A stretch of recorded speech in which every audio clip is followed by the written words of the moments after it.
If this story interested you, don't forget to subscribe to our channel and tell us what city you're watching from. Continuing. The afternoon hung heavy over Interstate 80, that strip of asphalt that cuts through the Midwest like a necessary scar between the big city and the towns to the west.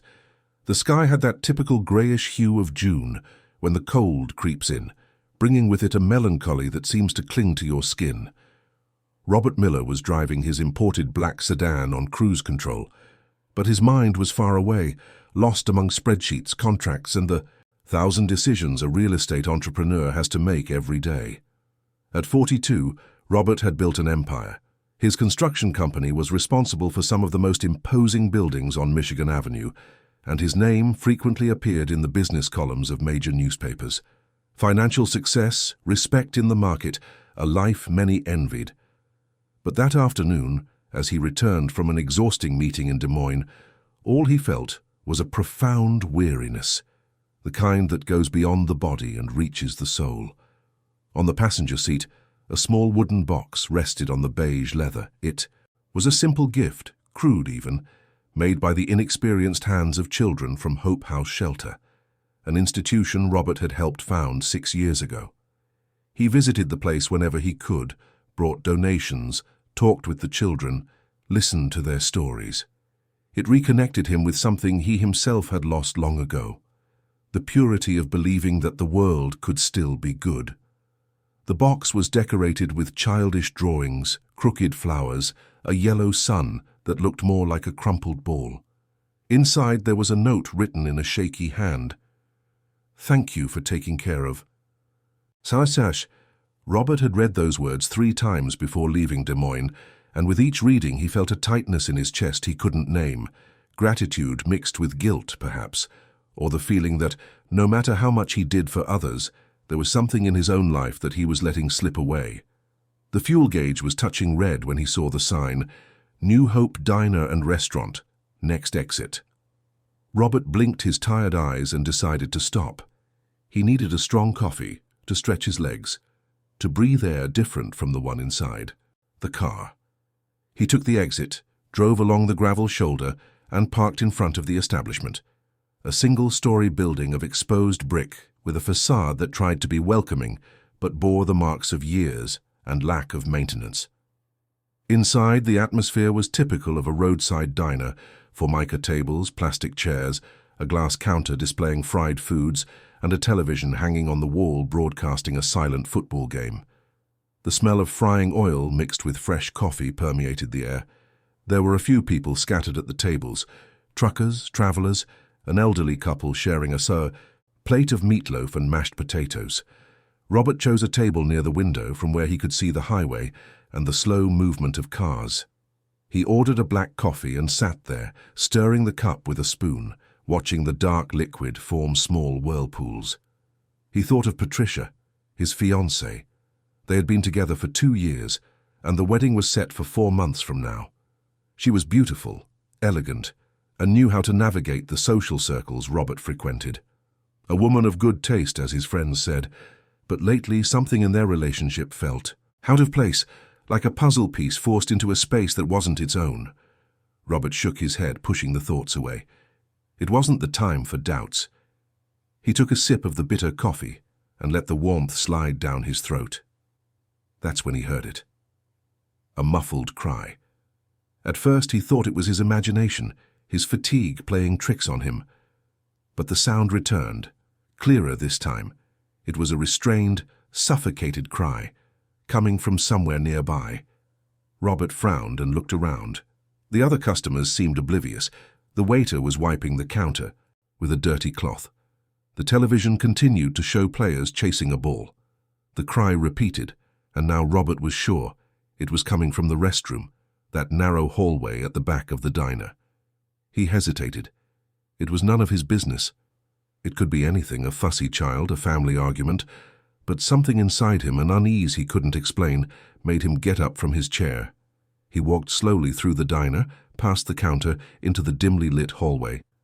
The door to the women's restroom was slightly ajar. The crying came from there, now accompanied by a child's tense, pleading voice. "Please, stop, I promise I'll be good." Robert felt his blood run cold. Without thinking, he pushed the door open forcefully. The scene that unfolded before him was like a punch to the gut. A little girl, small, far too thin, with tangled brown hair falling over her face, was huddled against the cracked tile wall. On her thin wrists were red finger marks, as if someone had gripped her with brutal force, and holding the child's arm, with a barely disguised expression of fury, was a woman with carefully styled blonde hair, flawless, red nails and expensive clothes. Patricia. Robert froze. For a moment, his brain refused to process what he was seeing.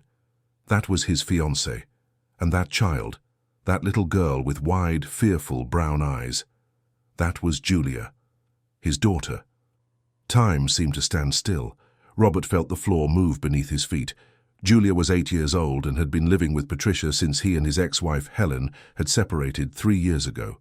Helen had died in a car accident 6 months after the divorce, and Patricia, who at the time was just an acquaintance, had offered to help. Robert traveled a lot, spending weeks away closing deals, attending auctions, supervising construction sites. Patricia had seemed so dedicated, so affectionate with Julia, or at least, that's what he had believed. "Patricia, if you keep this up, I'm going to tell Daddy." Julia's voice came out trembling, broken. Robert finally found his voice. "What is going on here?" Patricia immediately let go of Julia's arm, as if she'd been burned. Her face changed in a second, from anger to surprise, and then to a mask of rehearsed concern. "Robert, what a coincidence finding you here. Julia ran away from home again. I was just trying to bring her back." Julia shrank further against the wall, hugging her knees. She was trembling. Robert took a step forward, ignoring Patricia, and knelt in front of the girl. "Julia, look at me. I'm here. You're okay." The girl slowly lifted her eyes. There was fear there, but also something deeper, a sadness so vast it seemed impossible to fit into such a small body. "Daddy," she whispered, and the word came out laden with so much pain that Robert felt his chest tighten. He held out his arms, and Julia threw herself into them, clinging to his shirt with desperation.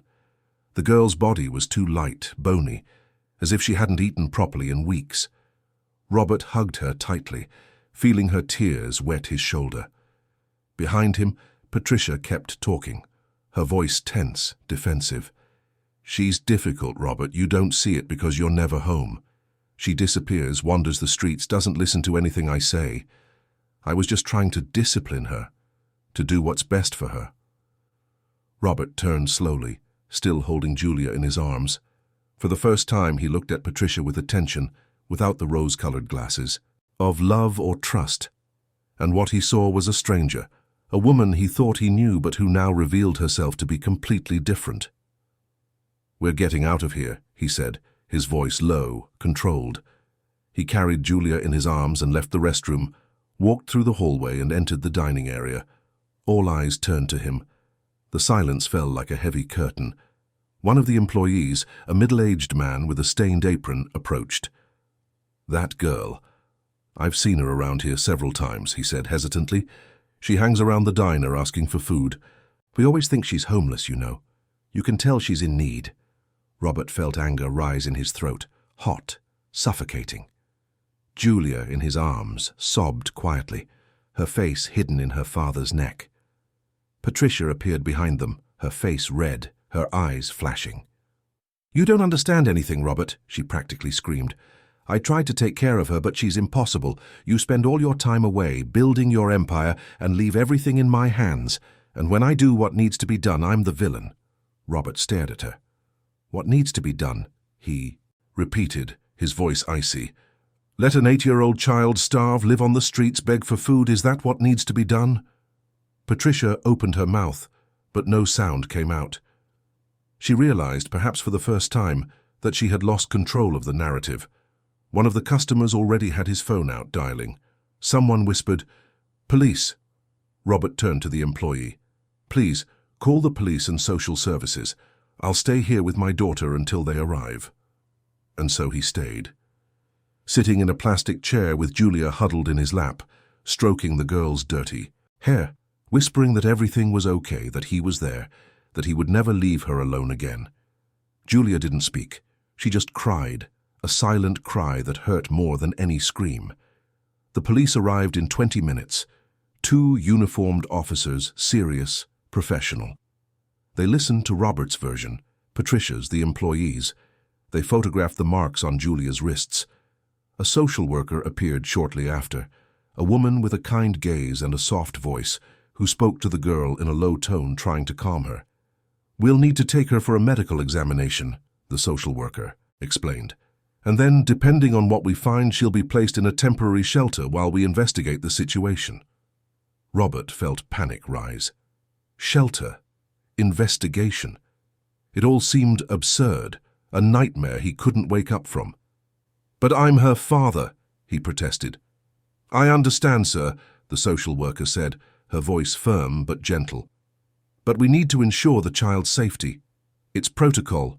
You'll be able to visit her, talk to her, but for now, this is for the best." Robert looked at Julia. The girl stared back at him with those huge, frightened eyes.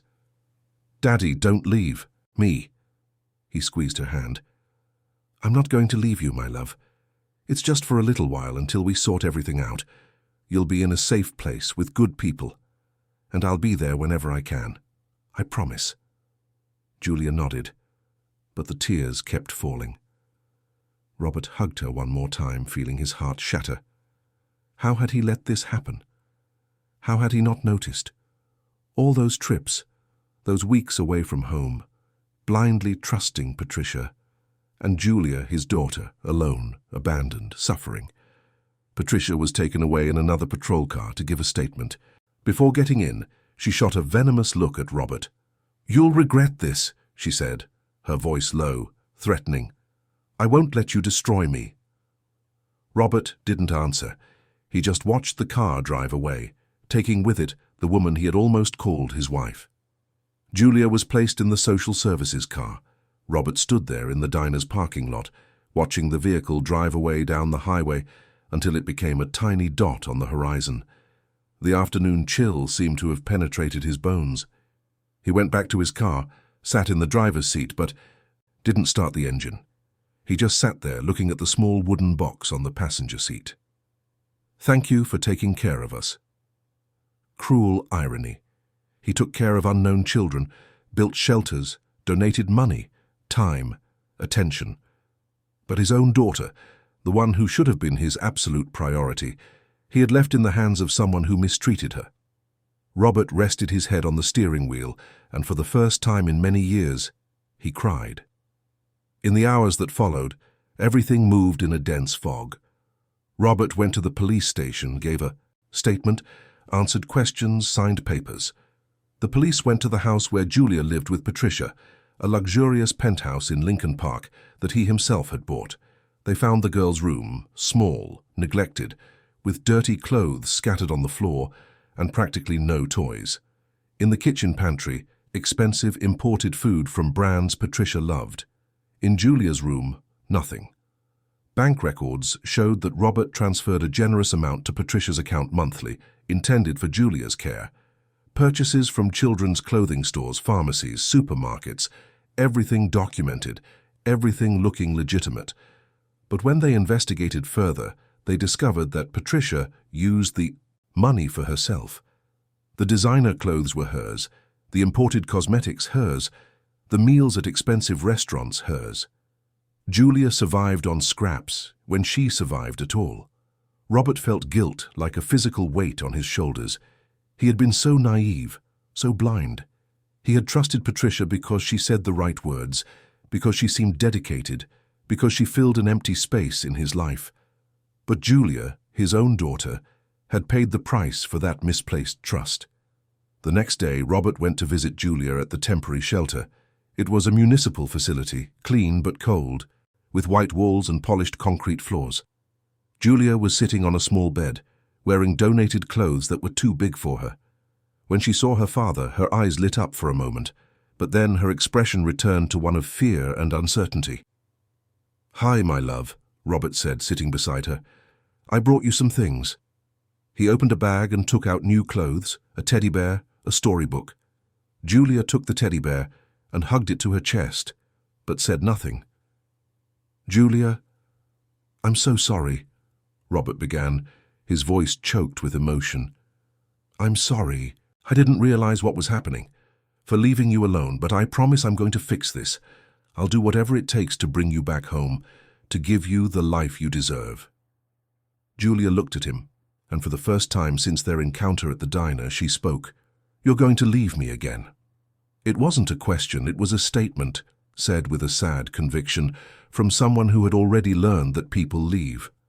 Robert felt his heart break. No, my love, I won't. Never again. But Julia shook her head as if she didn't believe him. And Robert understood that words were not enough. He needed to prove it. It was then that he made a decision. Hope House Shelter, the place he had helped create, was much more than a charity. It was a refuge, a home for children who needed care, love, a second chance. And Julia needed that. She needed a place where she could heal, where she could learn to trust again, where she could be a child again. Robert spoke with the social worker, with the psychologists at the municipal shelter, with lawyers. He explained his idea. Julia would be transferred to Hope House under strict supervision, while he began the legal process to regain full custody. There, she would have specialized care, therapy, interaction with other children, a welcoming environment. The proposal was accepted. A week later, Julia was taken to the shelter in Des Moines. Robert was there when she arrived, holding her hand as they walked through the flower gardens, the colorful rooms, the library full of books. Julia looked at everything with a mixture of curiosity and distrust. Other children were running in the yard, laughing, playing. One of them, a girl with curly hair and a wide smile, approached. Hi, I'm Beatrice. Do you want to play with me? Julia hesitated, looked at her father. Robert nodded encouragingly. You can go, my love. I'm here. And so, slowly, Julia took the first step. She followed Beatrice to the swings, sat down beside her. Beatrice talked non-stop, telling stories, asking questions, and gradually something Robert hadn't seen in a long time began to appear on Julia's face. The hint of a smile. Robert watched from a distance, his heart tight. This was just the beginning. The road would be long, full of obstacles, but for the first time since that afternoon at the diner, he felt something like hope. Meanwhile in Chicago, Patricia was not idle. She knew she had lost the first battle, but the war was far from over. She had powerful allies, influential contacts, and was not willing to accept defeat. In her luxurious apartment, she made a call. On the other end of the line, a deep male voice answered. Marcus, I need your help, Patricia said, her voice sweet, manipulative. You know I wouldn't ask if it wasn't important. Marcus Taylor owned a chain of popular newspapers and one of the largest food companies in the country. He and Patricia had known each other for years, since she worked as a publicist at one of his events. Marcus had always had a soft spot for her, and Patricia knew exactly how to use that to her advantage. What happened, darling? Marcus asked. And Patricia told her version, a distorted version, full of half-truths and carefully constructed lies. Robert had betrayed her, abandoned her, and now wanted to steal the girl she had raised as a daughter. He was using his power and money to manipulate the system, to make her a villain when all she wanted was to protect the child. Marcus listened to everything, making sounds of agreement. When Patricia finished, he said, Leave it to me. I'll take care of this. And so, the second phase of the battle began. Patricia knew she had lost Robert. She had lost the girl. But if she couldn't have them, then she would destroy his image, make the world believe he was the real monster. Robert, at that moment, had no idea of the storm that was about to break over him. He was at Hope House watching Julia finally eat a full meal, watching the color return to her cheeks, watching the light slowly return to her eyes. But the peace was fragile, and the future uncertain. And when the first headline came out in Marcus's newspaper 3 days later, Robert understood that the fight was just beginning. The war for his daughter's soul and for the truth had begun. Monday morning dawned gray in Chicago, with that heavy air that precedes rain. Robert woke up before the alarm, as he had been doing for the past few weeks, and picked up his phone from the nightstand. 17 unread messages, all from friends, partners, acquaintances. The tone varied between concern and disbelief. "Robert, did you see today's paper? Man, what is this crazy stuff they're saying about you? Do you need anything? A lawyer? A PR team?" He didn't need to open any links to know what it was about. He got out of bed, went to the living room of his apartment, and picked up the newspaper the doorman left at his door every morning. The headline took up half the front page, in sensational, bold letters. "Millionaire tycoon accused of keeping daughter captive to promote benefactor. Image." Robert felt his stomach turn. He read the article with trembling hands. According to the text, he had removed his daughter from the care of his loving and dedicated fiancé, alleging non-existent mistreatment, only to place her in a shelter he himself managed. All of this, according to anonymous sources, was to generate positive publicity and strengthen his public image as a philanthropist. There was even an old photo of him at a charity event next to Julia, with a caption insinuating it was all just a performance. The article quoted statements from people close to Patricia, who described her as a dedicated woman who had sacrificed her own life to care for her stepdaughter, while Robert traveled the country building his empire. There wasn't a single line about the marks on Julia's wrists, about the diner employee's testimony, about the records showing the misappropriation of funds. Robert threw the newspaper on the couch and ran his hands over his face. He knew this would happen. Patricia had threatened, and now she was delivering on her promise. But to see it there in print, all those lies, was like taking a punch. The phone rang. It was Morris, his lawyer and longtime friend. "Robert, did you see the article?" Morris said without preamble. "I saw it. This is serious. We need to act fast. I'm going to file a defamation lawsuit and will demand a right of reply. But you need to stay quiet. Don't talk to the press, don't post anything on social media. Anything you say now can be used against you." Robert agreed, but he knew that staying quiet would be one of the hardest things he had ever done. While they were talking, his secretary called to inform him that reporters were camped out in front of his company's building wanting a statement. Radio shows were discussing the case. On social media, his name was one of the day's top trending topics. The storm had begun. In Des Moines, at Hope House, Julia woke up to the sound of birds singing outside her window. Her room was small but cozy, with light blue walls and star-patterned curtains. For the first time in a long time, she had slept through the night without waking up scared. She got out of bed slowly, still unaccustomed to the feeling of being rested. She put on the robe that Aunt Claudia, one of the shelter's caregivers, had left on a chair and went to the window. From her room she could see the large garden with fruit trees, a small playground, and flower beds. Other children were already awake, playing outside before breakfast. Julia watched from a distance, still not brave enough to fully join in. She recognized Beatrice, the girl who had been kind to her on the first day. Beatrice was on the swings, laughing loudly, pushing another younger child. There was a knock on the door. It was Aunt Claudia, a woman in her 50s with grey hair tied in a bun and kind eyes. "Good morning, dear. Did you sleep well?" Julia nodded. "That's good. Would you like to come have breakfast with us? Today we have warm cheese rolls made by Aunt Marion." Julia hesitated, but her stomach rumbled, betraying her hunger. She followed Aunt Claudia to the dining hall, a large room with several long tables, where about 20 children of various ages were already seated. The smell of fresh cheese rolls and coffee with milk filled the air. Aunt Claudia guided her to a table where Beatrice and 3 other children were eating and chatting excitedly. "Julia, you can sit here with Beatrice and her friends." Julia sat down. Beatrice smiled at her, her mouth full of a cheese roll. "Hi, Ju. You have to try this. It's the best cheese roll in the world."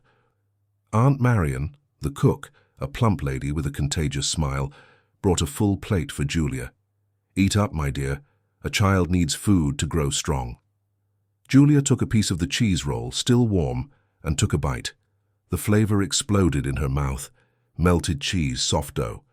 It was so different from anything she had eaten in recent months.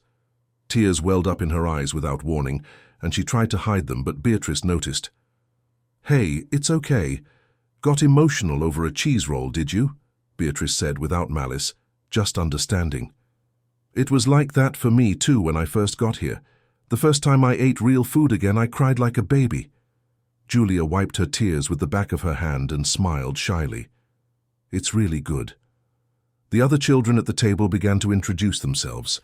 There was Lucas, 10 years old, who loved to play soccer. Little Isabella, 6, who only talked about princesses, and Matthew, 9, who was quiet but drew very well. After breakfast, Aunt Claudia took Julia for a session with the shelter's psychologist, Dr. Fern. She was a young woman, about 30, with red-framed glasses and a calm way of speaking. "Hi, Julia. You can call me Faye. I work here helping the kids talk about what they feel, about what they've been through. It's not mandatory, but it can help. Are you up for it?" Julia shrugged but entered the room. It was welcoming, with colourful cushions on the floor, a bookshelf full of books and toys, and a large window overlooking the garden. "Sit wherever you feel most comfortable," Faye said. Julia chose a blue cushion near the window. Faye sat on another, maintaining a respectful distance. "Do you know why you're here at the shelter?" Faye asked gently. Julia shook her head. "Because Patricia was mean to me." "And how do you feel about that?" Julia thought for a moment. "I don't know. Sometimes I'm angry. Sometimes I'm sad.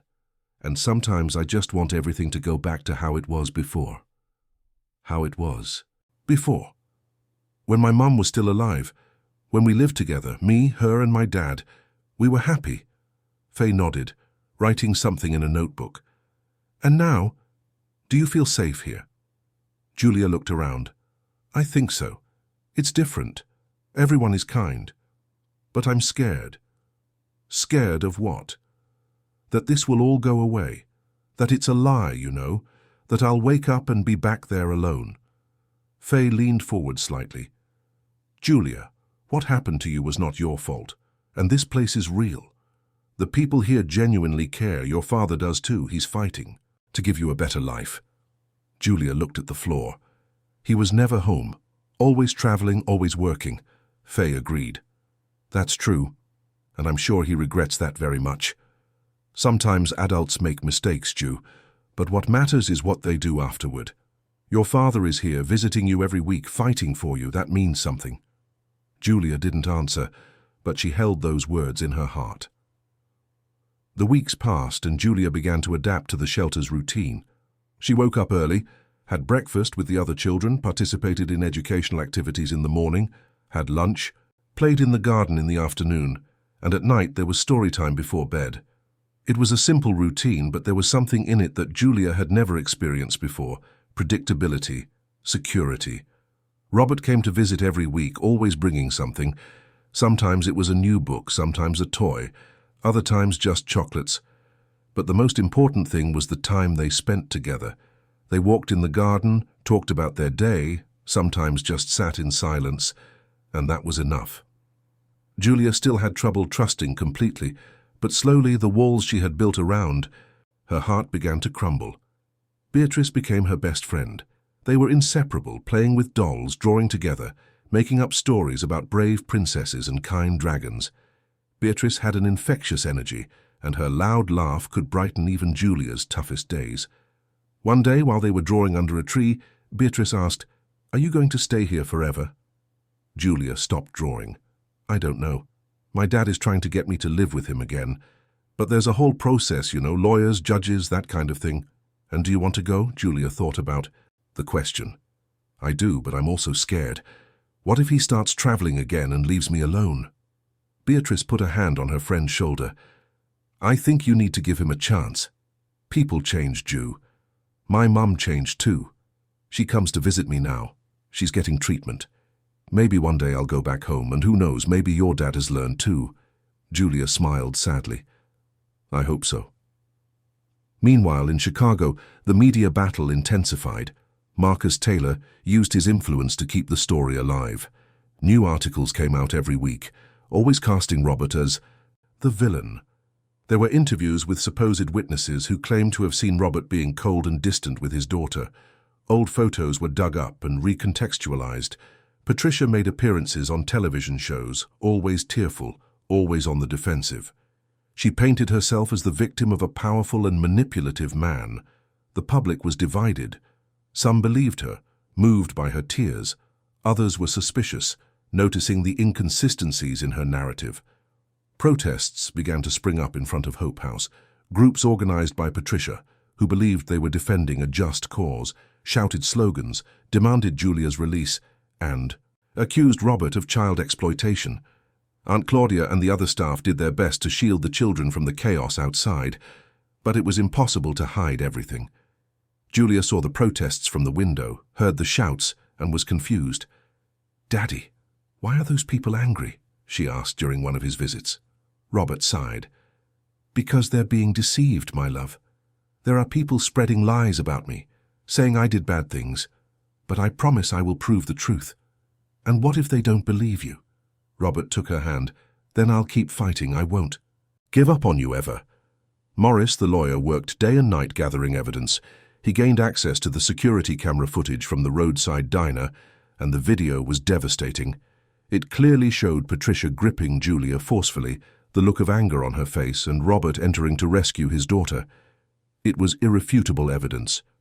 In addition, Morris compiled the bank records, the testimony from the diner employee, the photos of the marks on Julia's wrists, and the medical reports confirming neglect and abuse. "We're going to win this, Robert," Morris said confidently. "The truth is on our side." But Robert knew that the truth wasn't always enough. In the court of public opinion, emotions weighed more than facts, and Patricia was a master at manipulating emotions.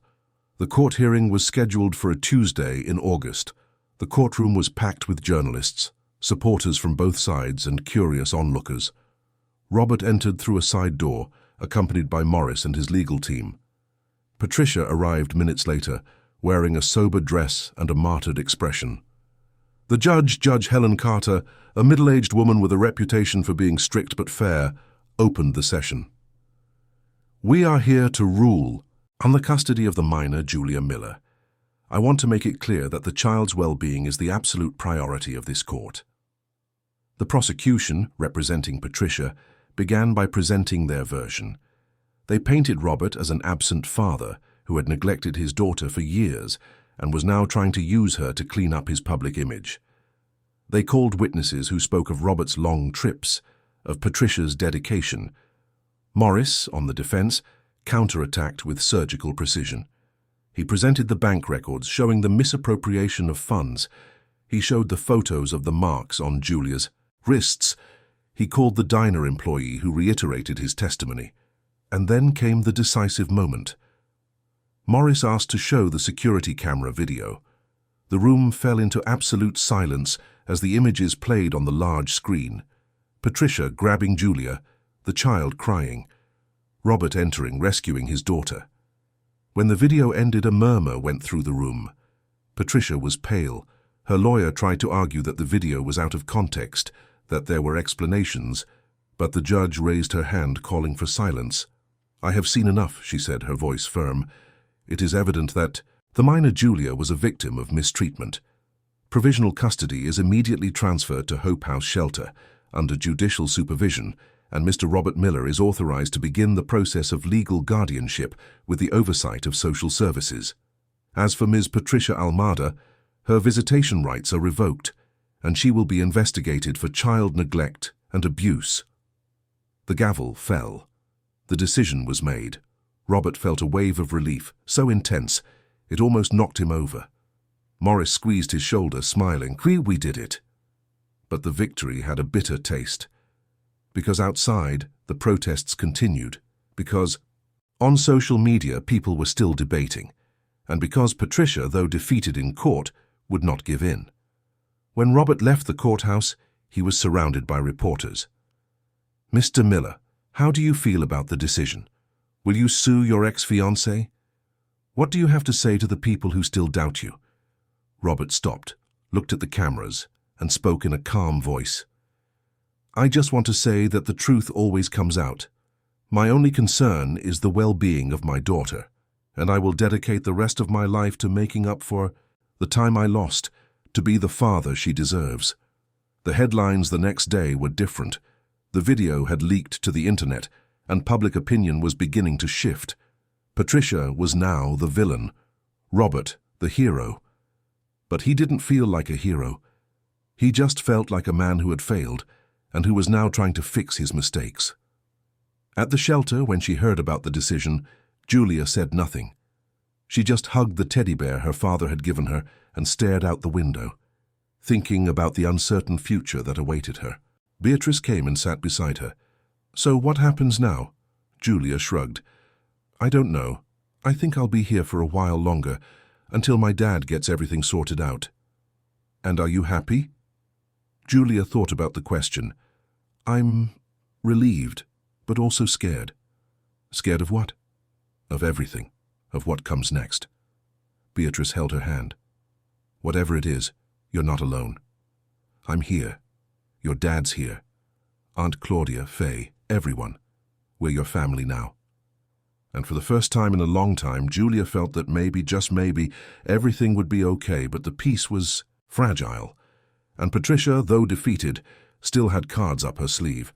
She would not accept public humiliation, the loss of control. And if she couldn't have Julia, if she couldn't have Robert, then she would destroy them both. In the shadows, she planned her next move. And when it came, it would be devastating. September arrived, bringing spring and with it an air of renewal at Hope House.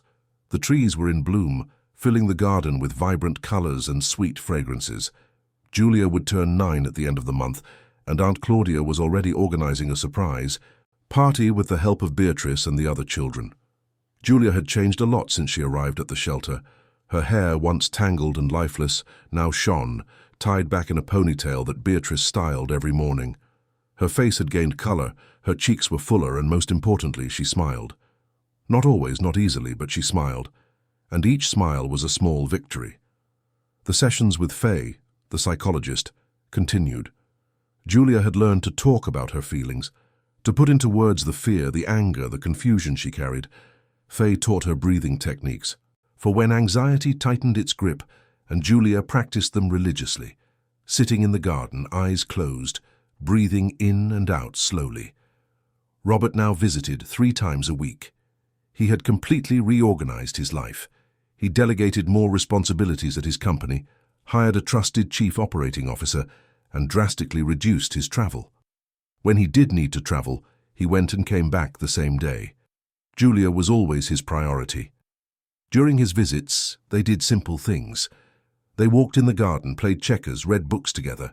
Robert was relearning how to be a father, and Julia was relearning how to trust. It was a slow, delicate process, like tending to a fragile plant. But little by little, the roots were taking hold. It was during one of these visits that Robert brought news. "Julia, I have something to tell you. I spoke with Morris, my lawyer, and with the social worker. I'm going to start the formal adoption process." Julia stopped swinging. "Adoption? But aren't you already my dad?" Robert smiled.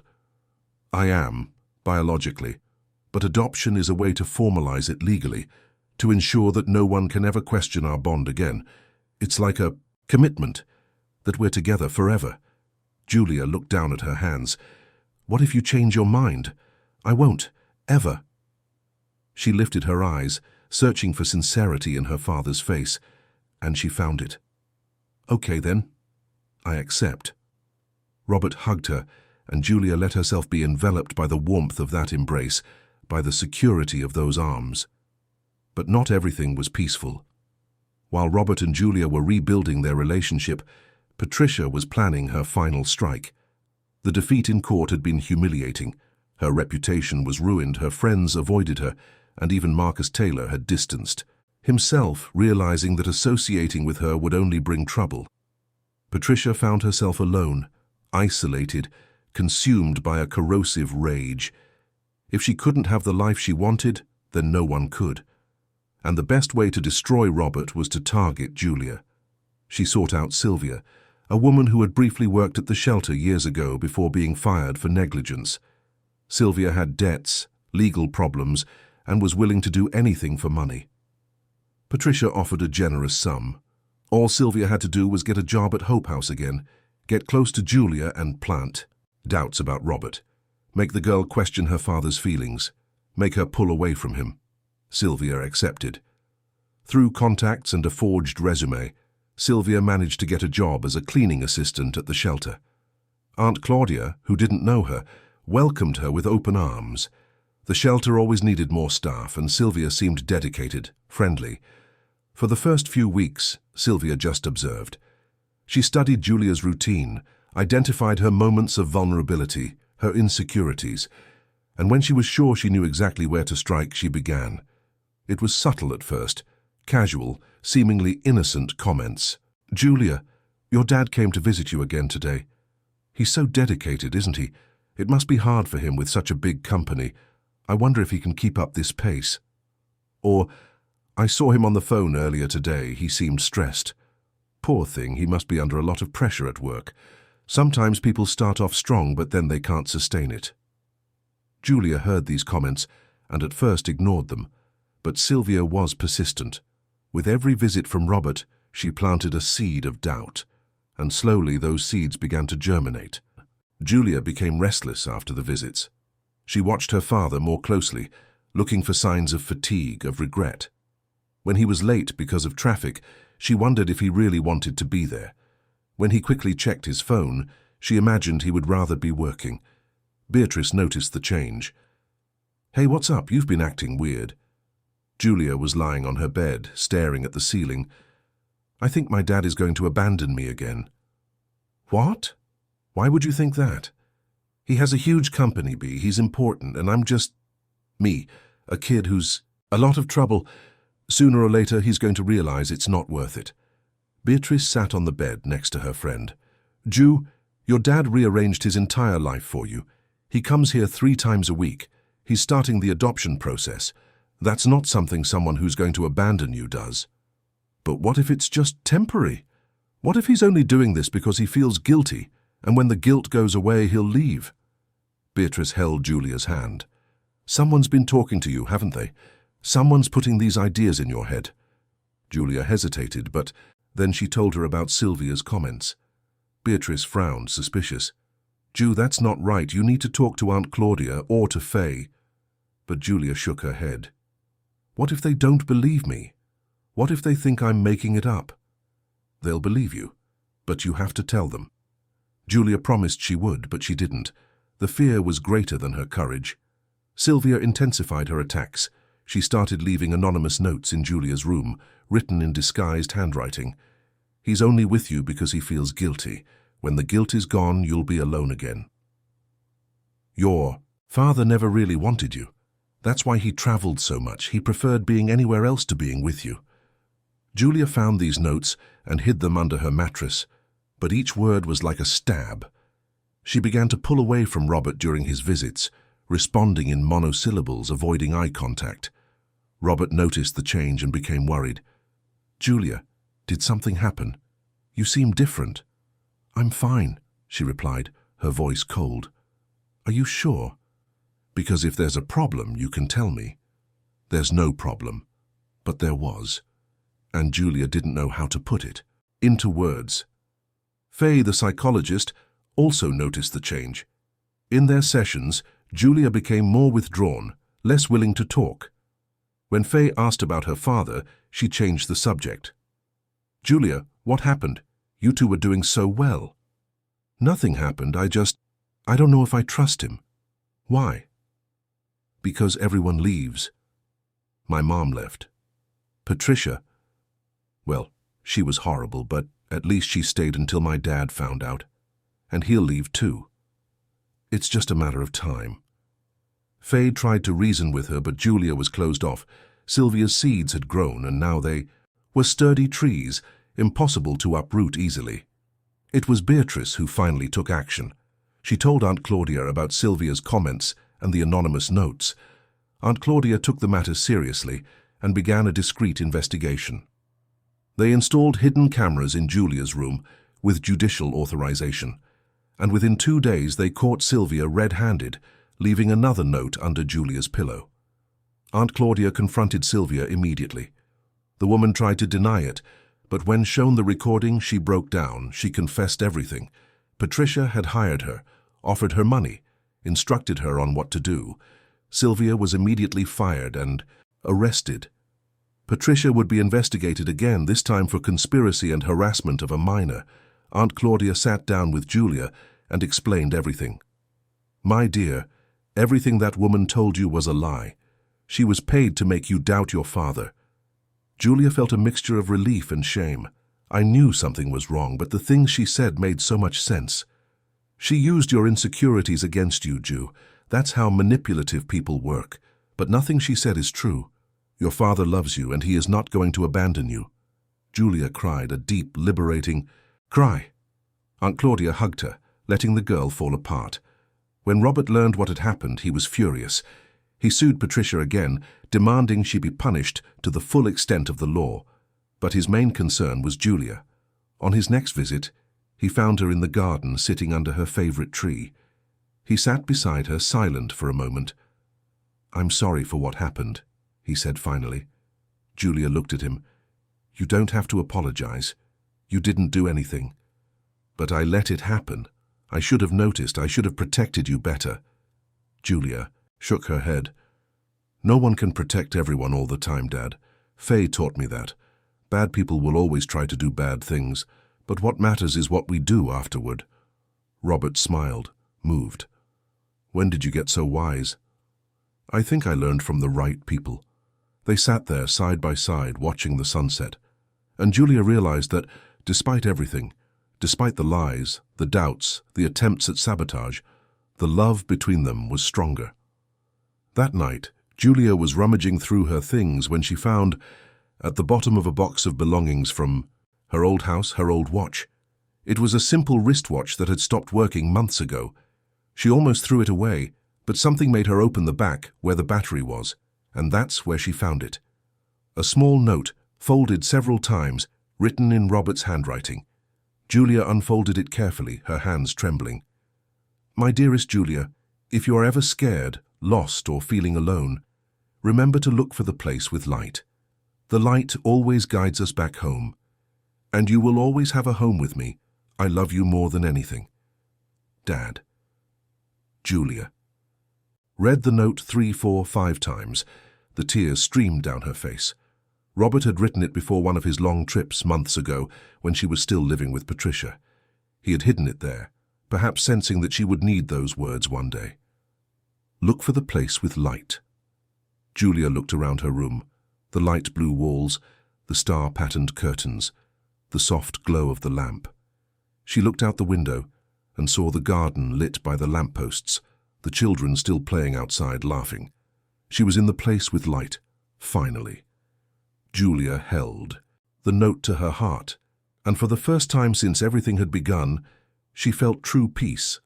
No more doubts, no more fear, just the certainty that she was exactly where she was supposed to be. The next morning, when Robert arrived for another visit, Julia ran to him and hugged him tightly. "I love you, Dad," she said, her voice firm, without hesitation.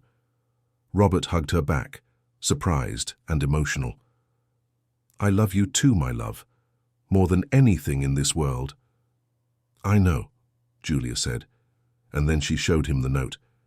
"I found this, and I understand." Robert took the note, recognized his own handwriting and smiled through his tears. "You found the light. I found it, and I'm not going to lose it again."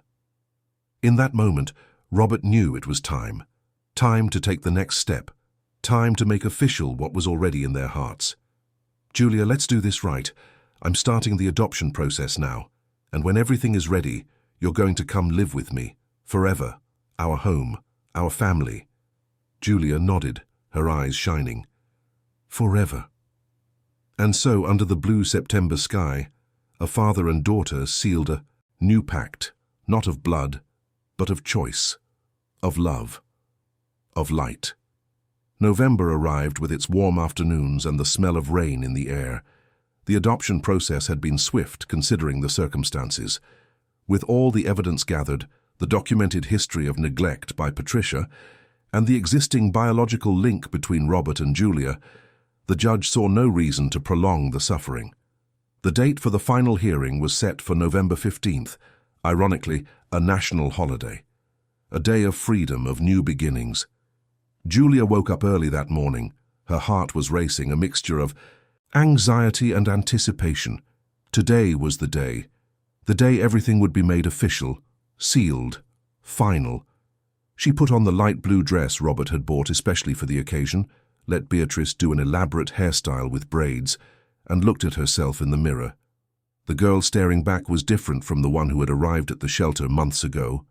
Her eyes no longer held that constant fear. Her face had color, life. She looked finally like a child. Beatrice appeared behind her in the mirror, smiling. "You look beautiful, Ju." Julia smiled back. "I'm so scared, Bea." "Of what?" "That this is all a dream, that I'm going to wake up and none of this will have happened." Beatrice hugged her. "It's not a dream. It's real. And you deserve all of this. You deserve to be happy. You deserve to have a family. You deserve to have a dad who loves you." Julia returned the hug. "I'm going to miss you so much when I leave." "Hey, just because you're going to live with your dad doesn't mean we'll stop seeing each other. He already promised you can visit whenever you want, and I'll call you." "Every week, deal?" "Deal," Aunt Claudia called for them. "Girls, the car is waiting." The ride to the courthouse was quiet. Robert had sent a driver to pick them up, and Aunt Claudia accompanied Julia, as she always did. Julia looked out the window, watching the city pass by. The tall buildings, the hurried people on the sidewalks, life happening all around her. When they arrived at the courthouse, a small group was waiting. Morris, the lawyer with his briefcase of documents, Faye, the psychologist, who had become so important in Julia's journey, a few staff members from the shelter, who had taken the day off to be there, and Robert standing on the steps wearing a navy blue suit, his face lit up with a smile when he saw his daughter. Julia got out of the car and ran to him. Robert picked her up, even though she was getting too big for it, and spun her in the air. "Ready, Julia?" he asked. "Ready," she replied. They walked in together, hand in hand. The courtroom was smaller than Julia had expected, more intimate. There were a few chairs, a large table, and the state seal on the wall. The judge, Judge Charles Adams, a man with white hair and a kind gaze, was already present. The hearing began. It was technical at first, with Morris presenting the final documents, the judge reviewing the files, asking standard questions. But then the judge addressed Julia directly. "Julia Miller, do you understand what adoption means?" Julia nodded. "Yes, sir. It means my dad will officially be my dad forever, that no one can separate us." "And is that what you want?" "Yes," she said, her voice firm. "It's all I want." The judge smiled. "Then, by the authority vested in me, I grant the petition for adoption. Robert Miller, you are now, legally and definitively, the adoptive father of Julia Miller. Congratulations to you both." Robert felt tears stream down his face uncontrollably. Julia threw herself into his arms, and they stayed like that, hugging, crying, laughing, feeling the weight of months of struggle finally turn into victory. Morris shook Robert's hand. "We did it, my friend." Aunt Claudia was dabbing her eyes with a handkerchief. Faye was smiling, proud. The shelter staff applauded. When they left the courthouse, reporters were waiting. But now, the coverage was different, positive. They wanted to hear the story of redemption, of a father who rescued his daughter, of a child who found her home. Robert gave a brief statement. "Today is not a day of victory over anyone. It is a day of love, of family, of a new beginning. My daughter and I have a long journey ahead of us, but we will walk it together. And that's all that matters." But Julia tugged on her father's sleeve. "Can I say something?" Robert was surprised. "You want to talk to them?" Julia nodded. "I do." Robert lowered the microphone to her height.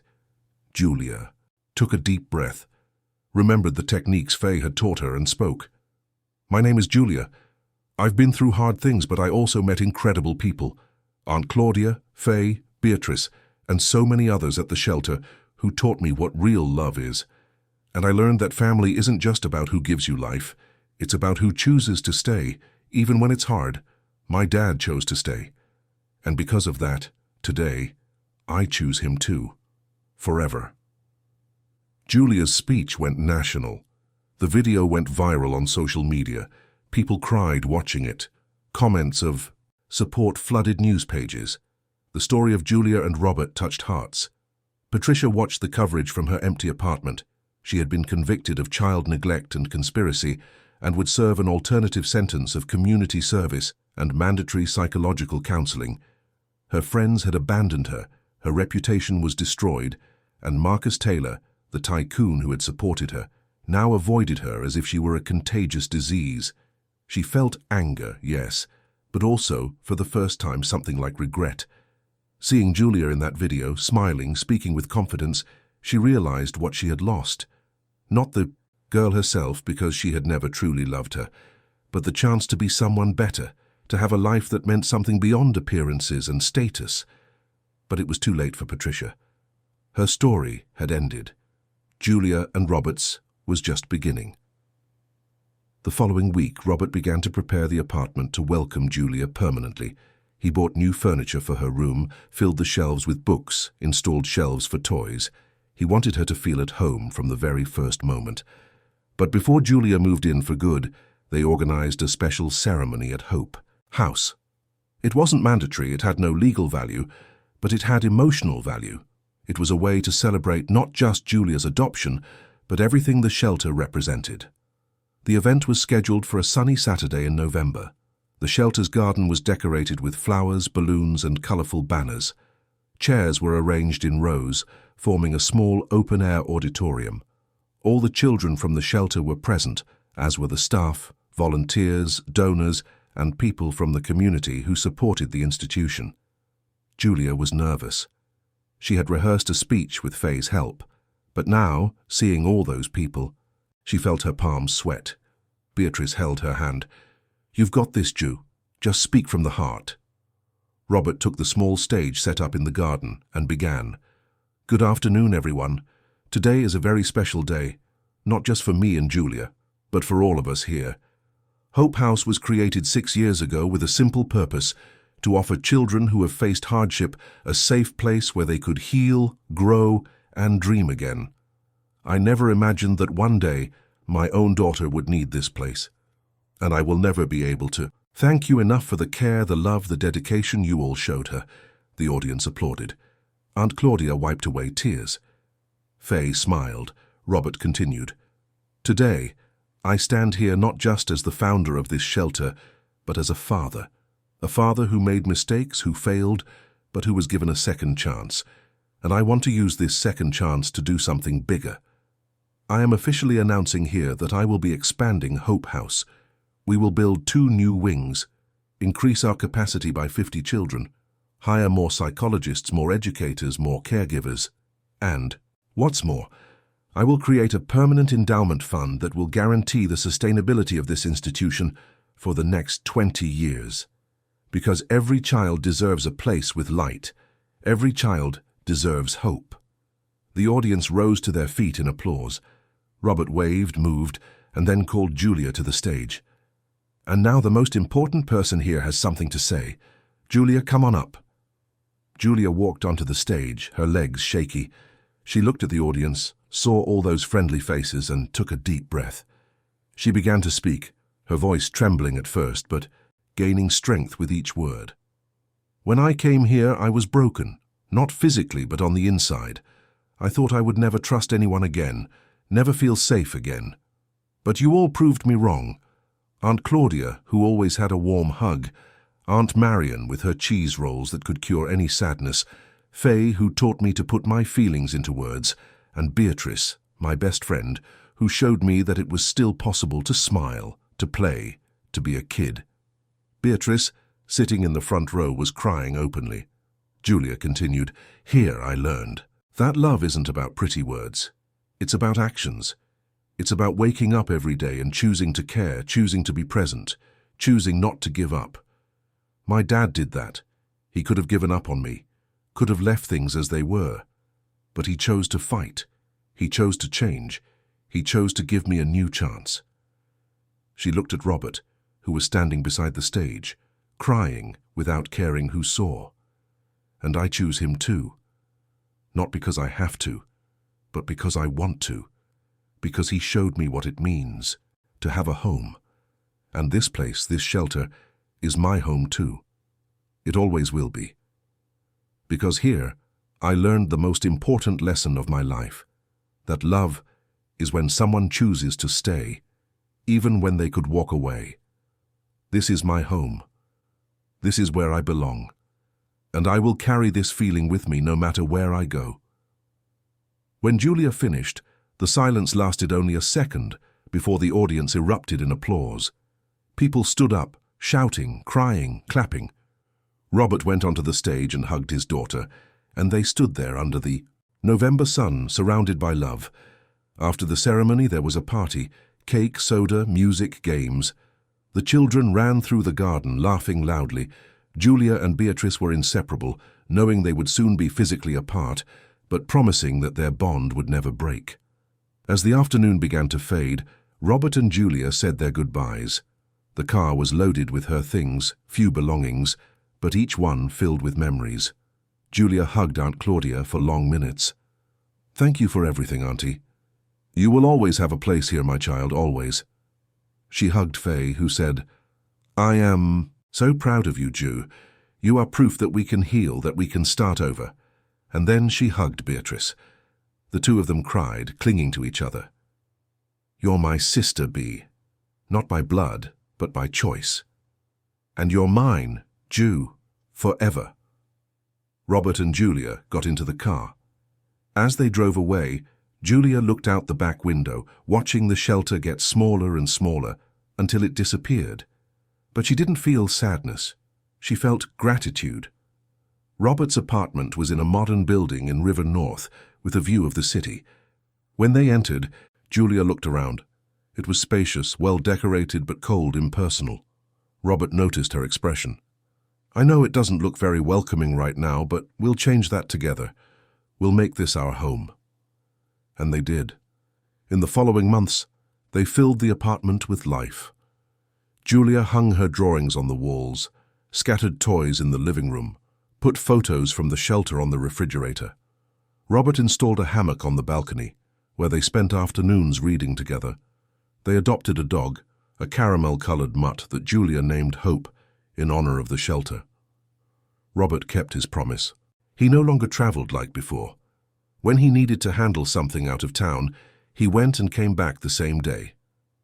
Julia was always the priority. He took her to school every morning, picked her up in the afternoon, helped with her homework, and they cooked dinner together. And on weekends they went to Hope House. Robert had become more than a donor or founder. He was a constant presence, helping with maintenance, talking with the children, supporting the staff. Julia played with her friends, helped Aunt Marion in the kitchen, participated in activities. The shelter flourished. The new wings were inaugurated in March of the following year in a moving ceremony. More children were welcomed, more lives were transformed. The place became a benchmark for childcare, receiving visits from social workers from all over the country who wanted to learn from their model. Julia grew up there between two worlds, the apartment with her father, her official home, and the shelter, her heart's home. She never forgot where she came from, never strayed from her roots. In her drawings there were now houses with lights on, people smiling, and always, always, a name written in large letters. "This is my home. This is where I belong." 3 years after the adoption, on a Saturday afternoon, Julia was in the shelter's garden with Beatrice, who had finally been reintegrated with her family and now visited the shelter as a volunteer. "Have you ever thought about what you want to be when you grow up?" Beatrice asked. Julia thought for a moment. "I want to help children, like Aunt Claudia, like Faye. I want to be someone who makes a difference." "You already are, Ju. Your story has already made a difference for so many people." Julia smiled. "But I want to do more.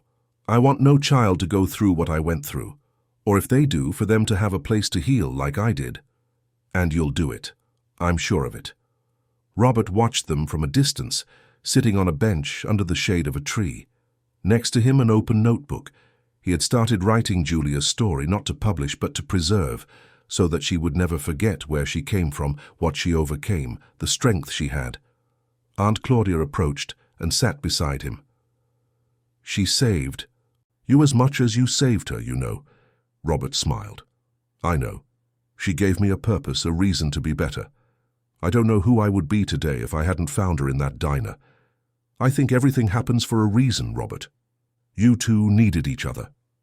Robert looked at his daughter, laughing with her friend, her face illuminated by the sun, and he agreed. Yes, we did. And so, under the blue Chicago sky, in a garden full of flowers and children's laughter, the story of Robert and Julia continued. It wasn't perfect. There were difficult days, moments of doubt, scars that still ached. But there was love, there was choice, there was light, and in the end, that was what mattered. Julia's life was living proof that, even after the deepest darkness, the light always finds a way back. And when it does, it illuminates not just one person but everyone around. Hope House continued its work, year after year, transforming lives, offering second chances, being a beacon of light for those who needed it most. And Julia, now 12 years old, looked back and saw the path she had traveled, from the shadows to the light, from abandonment to love, from pain to healing. And when she looked forward, she saw a future full of possibilities, because she had learned the most important lesson of all. No matter how dark the night, the light always wins in the end. And this was her truth, her strength, her home. Dear listeners, we hope the story of Robert and Julia has touched your heart. If you were moved by this journey of redemption, love, and new beginnings, please leave a like, subscribe to the channel, and tell us in the comments which moment marked you the most. Every day we bring intense stories like this one, which reveal the deepest side of the human soul, which show that even in the most difficult situations, there is always hope. There is always a light waiting to guide us back home. We look forward to seeing you in the next episode, with more stories that will make you believe in the transformative power of true love.